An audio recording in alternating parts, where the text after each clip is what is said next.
Tonight's Unified Bank Nailers profile is forward Tyler Drevitch, one of our players who scored his first pro goals last weekend. And Tyler, first pro game, first pro goal. What was that experience like for you? It was pretty special, pretty good feeling, get the monkey off your back early. It's always tough to get that first one, and I thought it helped us, gain some momentum there in the game and push for a comeback. I fell a little short, but at the end of the day, it was a special moment for me. It was a short-handed goal, too. You don't see that every day. Well, sometimes in Wheeling, I guess we do, is one of your teammates also got their first short-handed. But what's it like as a rookie to be diving in there and to play all the different scenarios, short-handed, power play, and even strength? Yeah, it's just good to help out with the team in any way I can. And if I can contribute any part of the ice in different scenarios, that helps out. I take a lot of pride in that, especially the little things. And, even on the penalty kill, it's such a big part of your game. It can gain momentum, and swing games left and right. So, if I can help out in any way possible, obviously I want to do that for the team. Nobody likes to sit, but getting a chance to watch game one from the stands and then going in the following week, what did you have a chance to notice from above that maybe made things easier for you to transition into your debut last Friday? Yeah, it makes you see the game from a different angle and able to really focus on different things you see in the game. So for me personally, was able to see maybe what was missing or what was that I could contribute to the game just from watching it from that first game. And then on top of that, just seeing what the difference is from the college game and how it's a little faster thinking out there, but if you can keep up with it, it's a lot of fun. Is there something that you like about the pro game better than the college game, whether it's the style of play on the ice or the lifestyle off the ice? Oh yeah, I've realized really fast I think I like the pro game a lot more than the college game. I love my time at Merrimack. I had no regrets, and I loved it there for 4 years.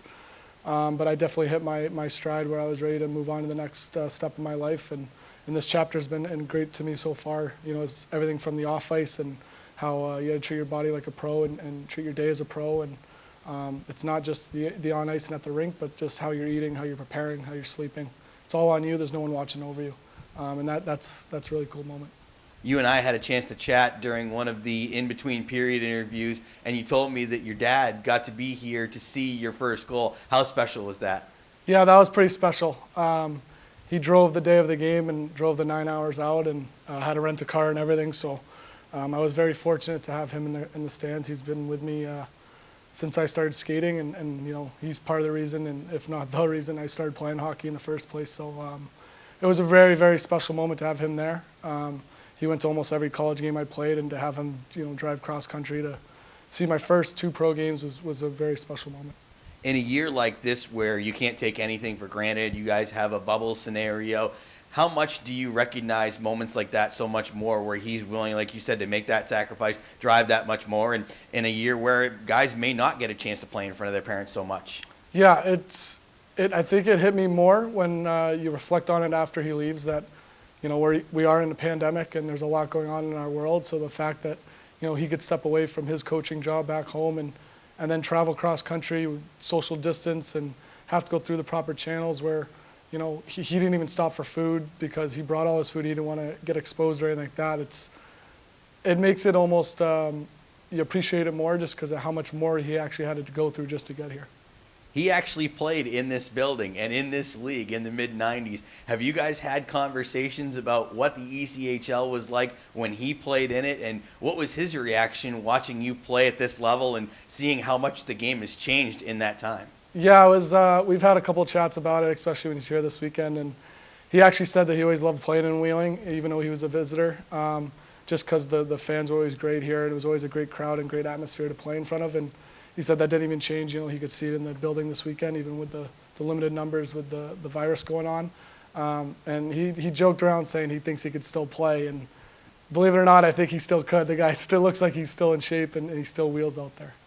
Unfortunately, the results didn't go as you guys wanted in the first 3 home games, but it seems, watching from above, like each game gets progressively better, and you guys are getting that much closer. Does it feel that way downstairs too?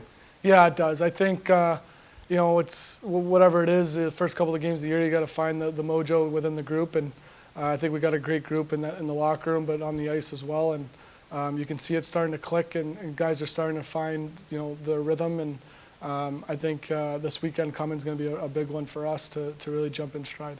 Very good. Tyler, I really appreciate a few minutes of your time. Keep it up out there. Thank you. Appreciate it, DJ. Tyler Drevitch, our Unified Bank Nailer Profile. Tonight, we'll take a break and come back with more of intermission coverage. This is the Nailers Broadcast Network presented by Main Street Bank.